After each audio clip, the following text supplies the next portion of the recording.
Hey guys, it's Cage is not short CR again. Today we'll be talking about some pro plays and pro tips that you guys can learn to become better Clash Royale players. Firstly, we have decks. Basically, these 8 cards that you use, and that is what we call a deck. So these 8 cards make up your deck. Now there are many various types of decks. For example, Hog 2.6. I currently don't have Hog 2.6, but Hog 2.6 cycle is an example of a cycle deck. This Goblin Drill deck is also a cycle deck because it has multiple cycle cards, and this Evil Mortar deck is also a cycle deck because of the 2 cycle cards. Now we also have spam decks, for example, my main, P.E.K.K.A. Bridge Spam. Basically what this means is during 2 times Elixir, we can play cards over and over again at the bridge, so that is spam.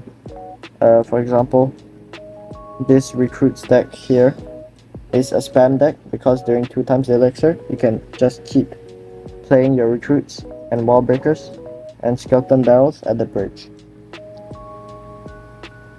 Next, let's talk about hard counter decks. Hard counter isn't a certain type of deck, but really what it means is that a deck that has some cards that counter cards in your deck. What a counter means is a card that can beat another card effectively. So let's say I am running, let's see. Let's say I'm running a Mega Knight deck and my opponent is running a P.E.K.K.A. deck. That is a hard counter for me, which is a bad matchup because P.E.K.K.A. counters Mega Knight. And I also have Inferno Tower. Or rather my opponent also has Inferno Tower. So it counters my Mega Knight, which is really bad for me. Okay, so I'm in a 1v1 with my little brother. Big shout out to him because he is helping me record this video right now. Alright, so next pro tip we're gonna talk about are cycles. So basically, we have knowing your cycle, reading your opponent's cycle, and a special type of cycle that I'll show you after this match. So basically, knowing your cycle means knowing what cards you have in your starting hand and how many cards it takes to get back to that card. So let's say I play a Valkyrie right now. Alright, I have to play 4 more cards because 4 minus 4 is 8. 4 in your starting hand, and then you play 1, and you need 4 more cards to get back to your Valkyrie. So I'm gonna play an Electro Spirit and a Dark Goblin, that's my second card. Then if I play this Fire Spirit, my Valkyrie should be here, where the Tesla is. So I play this Fire Spirit and there's my Valkyrie. It's already back. So what I'm gonna do here, I'm gonna split my Goblin Gang. That is something we'll talk about later. Right now, let's talk about cycles, alright? So we have our Valkyrie back, as you can see, because that is my 5th card. Now let's talk about reading your opponent's cycle. So you can see, my little brother has played a knight. So that means he has to play 4 more cards before he plays his knight again. So let's see, alright. He plays a battle ram, that is the first one. I'm gonna play a fire spirit. Dark Goblin should take care of this really nicely. Okay, nice. He has played an arrows, which is also 1 card. So that is his 3rd.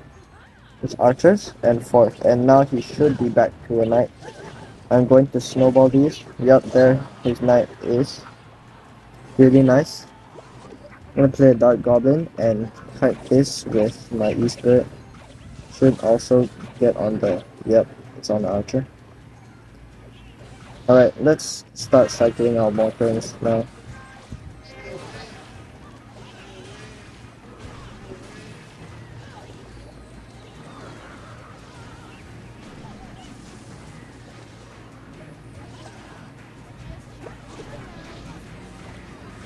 Alright, nice. We got one mortar hit on power. Very, very nice.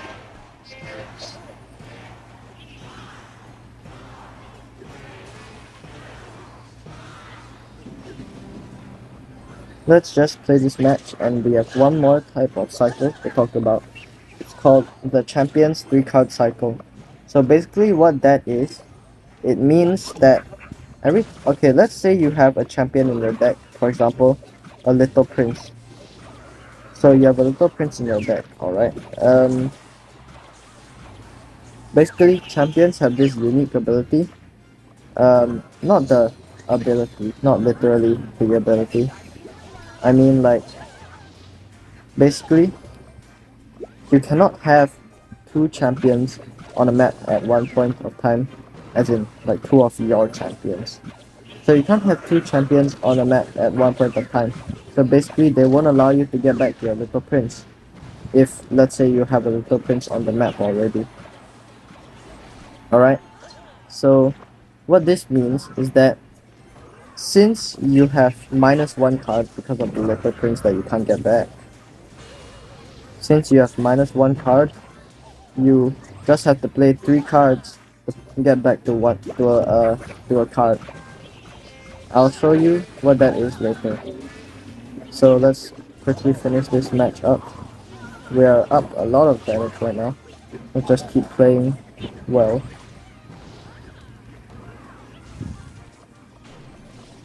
Okay, I'm gonna go Goblin Gang to pick up his. Okay, very nice. No mortar hits on power, unfortunately.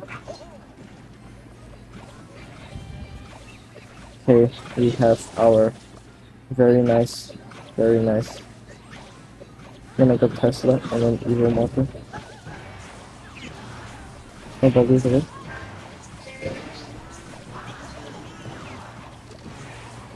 Alright, that's good game. We got him.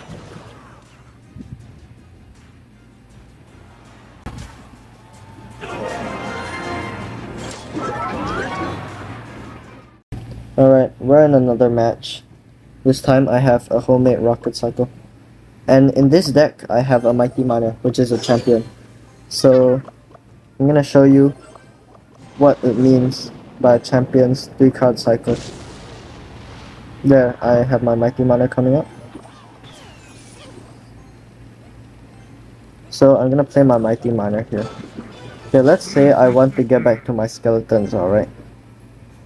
I'm gonna play, while my Mighty Miner's still alive, I'm gonna play skeletons. So I only need to play 3 cards before I get back to my skeletons. But that's actually not gonna happen because my Mighty Miner is dead now. So I actually can't just play 3 cards. As you can see, my Mighty Miner is back in hand. So I'm gonna play my Mighty Miner here. I'm gonna play skeletons. Alright, so I have to play 3 cards. 1, 2, and 3. And you can see there are my skeletons. Only 3 cards before I get back to my next one. And we took a tile. Really nice. Alright, so my next topic is Elixir. So we are going to learn how to read Elixir, overcommitting, leaking Elixir, Elixir traits, and how to effectively counter an Elixir pump. So let's start with leaking. As you can see, I'm at 10 Elixir. So this is not what you want to do in a match. You don't want to have constantly 10 Elixir. You want to cycle something out so that you can get better cards, and you can also play a spell like cycle out log, just so that oops, Valkyrie might connect here. I'm gonna later this away. Anyway, so you can even play a spell just so you can get a little bit more extra power damage, which will help you in a match. Next, we're gonna talk about overcommitting. So basically what this means is you play so many cards that there you can see I'm at 0 Elixir. Yeah, and I may not be able to defend this push. So basically, overcommitting is playing too many cards and spending too much elixir on pushes that you can't defend your opponent's pushes. I did defend that there, but that's because of 2 times elixir. So it is considerably easier for me to get back elixir. Yeah, so in 2 times elixir, overcommitting isn't really a problem. Alright, we're in another match, and this time I'm running Golem.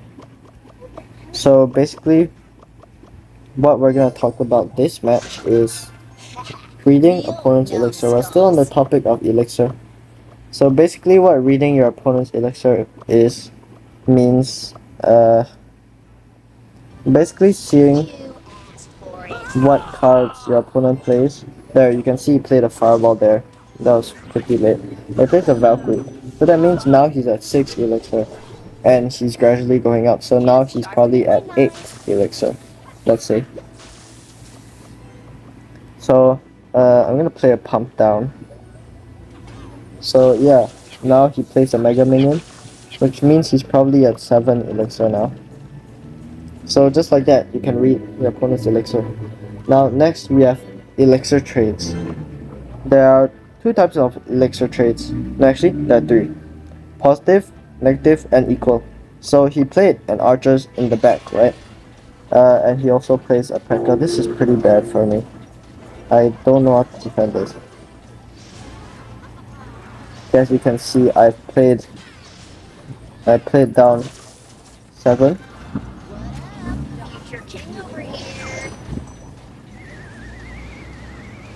Okay, there. That was total of, I believe, 13 elixir. 13. Let me think. Yeah, it was 13 elixir. So that there was a negative 3 elixir trade because he played his archers then his P.E.K.K.A.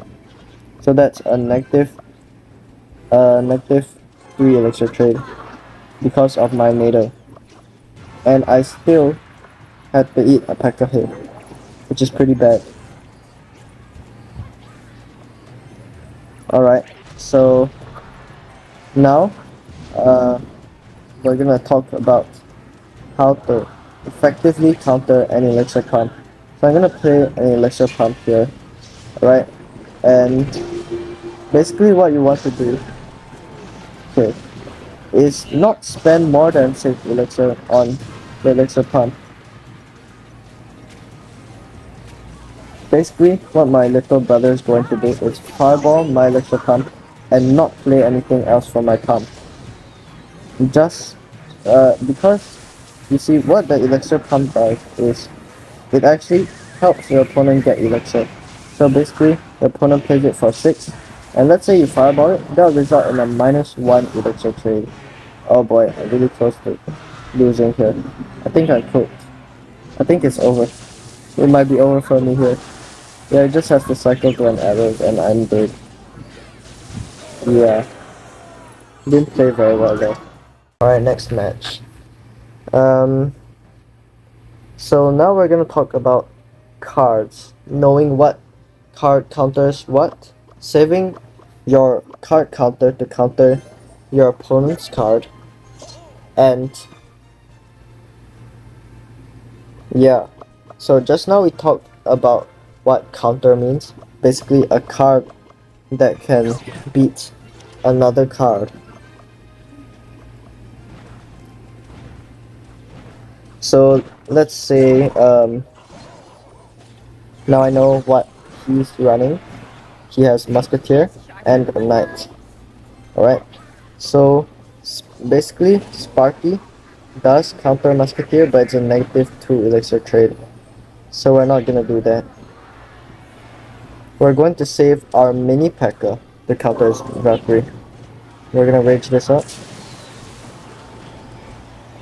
I'm gonna arrows too. Okay, we got some nice damage there. Very nice damage. Anyway, as I was saying, we can save our mini P.E.K.K.A. to counter his Musketeer. So that is what saving your card counters for his card is. You can save your minions for his Knight, And I think that was a bad play for him there, because he played his miner right into my and he plays miner right into my minions. Anyway, so as you can see, I can play my mini P.E.K.K.A there, and it counters his musketeer. But he does have guards for my mini P.E.K.K.A, so he also does have counters to my cards. Anyway, um, you also need to know what cards counter what cards very well, so that you can see what cards your opponent has and what cards you can play that you have to counter his cards. So he played his musketeer into my Sparky there. That wasn't a very good play there. I'm going to arrows. Very nice prediction on the guards. I'm going to defend my Sparkies here with my evolved knight. My Sparky's still alive. Doesn't bite the Lord. Yeah, okay. Very nice. We're playing well right now. In fact, we might just recount him if we're lucky. I'm gonna rage this up. I'm gonna go Sparky. I think it's game over here. Yeah, good game. Alright, we got another match. This time we're playing Arrows Bait. So, now we're gonna talk about splitting troops. Basically, troops in general. Cutting troops, resetting troops, and splitting troops. As you can see, I've split my recruits. I can also split. So, there are many cards you can split. For example, I can split my Goblin Gang here. Don't want to overcommit. Like I said just now, overcommitting. Anyway, yeah, we get some recruit stabs there. Very nice.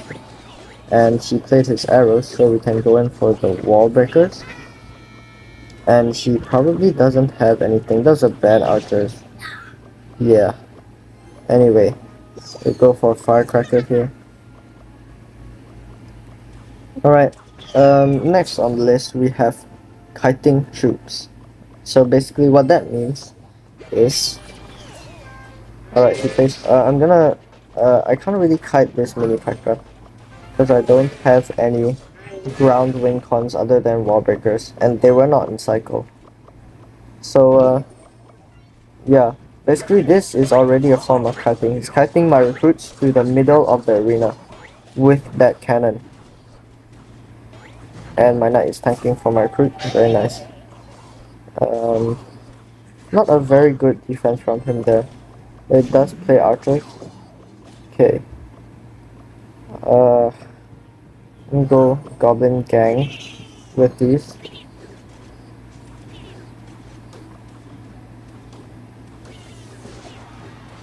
Okay, places arrows.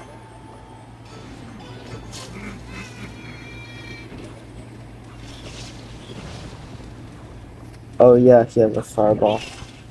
Okay, goblins for my mighty mana. Really nice. Dang. I can't do resetting troops because I don't have anything to reset right now. But okay, evil recruits can be reset and mighty mana can be reset. So basically, charging troops and increasing damage troops like Inferno Dragon, Inferno Tower, and charging troops like Prince and Ram Rider and evolve recruits. So here I'm gonna kite this knight with my gang, and as you can see right there, the knight is coming towards the center of the arena. Okay, this veteran doesn't connect, which is really nice for us right now. We're gonna go with Mighty Mana and Firecracker. A lot of arrows ready. Just to bait that out. Okay, nice. Gonna go for Steady Barrel. Okay, he does have his cannon for that. There, I'm gonna play my recruits. He can reset these. So basically, the charge from the recruits can be reset with cards like Log and Zap, and well, basically a lot of stuff. Alright, let's say your opponent has an Inferno Dragon, alright? Or an Inferno Tower, and you have a Zap. Cards like Zap, Lightning, and Zappies, and Ewiz can reset these types of troops. Even a Mighty Mana can be reset. Electro Giant, let's say your opponent has Electro Giant, it wouldn't be smart to play a Mighty Mana for his Electro Giant. That's not power. It's not quite power yet. I don't have any spells. It's not very good for us right now. I'm gonna go for double wall breakers. Other side. Pick up that cannon. Alright, he plays all his spells. Firecracker should take the tower. Alright, good game. Anyway, that's it for today. Thanks for watching, guys, and I hope you like this video. I hope these pro skills will help you play a little bit better in your Clash Royale matches, and hope to see you in the arena. Peace out.